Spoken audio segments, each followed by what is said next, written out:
आचारसंहितेच्या कालावधीतच मुख्यमंत्री माझी लाडकी बहीण योजनेचा हप्ता वितरित करण्याच्या हालचाली सुरू झाल्या।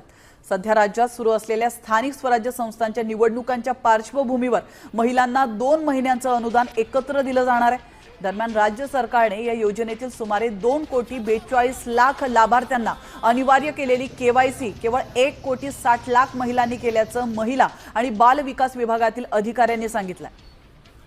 लाडक्या बहिणीचा पुढचा हप्ता जो डिसेंबरचा आहे त्याची काय प्रोसेस सुरू आहे सध्या आणि ती कधीपर्यंत मिळेल काय असं आम्ही जो डिसेंबर महिन्याचा हप्ता आहे तो देण्याची सुरुवात ही केलेली आहे। मधले हे 1-2 दिवस सुट्टीचे असल्यामुळे त्यावेळेला थोडी ती प्रोसिजर 1 दिवसासाठी आम्ही घेतला होता।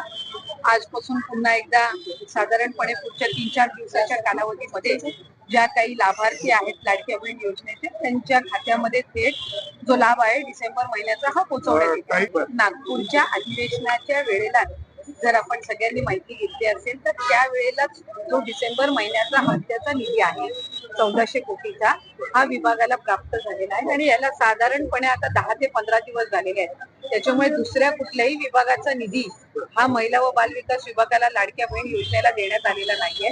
हा साधारणपणे दर महिन्याच्या हप्त्यासाठीचा जो निधी आहे हा 10 दिवसापूर्वी आम्हाला प्राप्त झाला आणि आचारसंहितेच्या कालावधीमध्ये 1-1.5 महिन्याच्या कालावधीमध्ये जो लाडक्या बहिणीचा हप्ता आचारसंहितेमुळे स्थगित होता त्याची सुरुवात आम्ही केलेली आहे आणि याचा दुसऱ्या कुठल्याही विभागाच्या निधीशी काही संबंध नाही।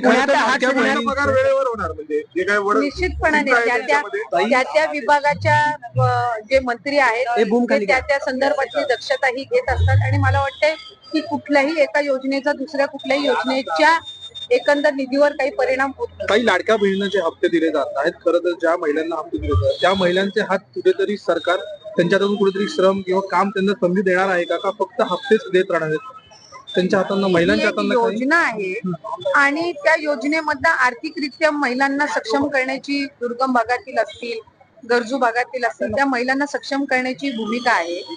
आम्ही विभाग म्हणून आता पुढच्या कालावधीमध्ये महिलांना आर्थिक साक्षरता त्यांच्यामध्ये आणणं म्हणजे फायनान्शियली त्यांना लिटरसी त्यांना लिटरेट करणं या दृष्टिकोनातून आम्ही काही उपक्रम हाती घेणार आहोत आणि साधारणपणे जर आपण बघितलं की या ज्या महिला आहेत लाभार्थी या आपापल्या पद्धतीनं सेव्हिंग असेल किंवा छोटमोठे उद्योग सुरू करणं अशा अनेक केस स्टडीज आमच्या सुद्धा समोर आलेल्या आहेत। आम्ही फायनान्शियल लिटरसी आणण्याच्या दृष्टिकोनातून पुढच्या कालावधीमध्ये काम हे निश्चितपणाने करणार आहोत।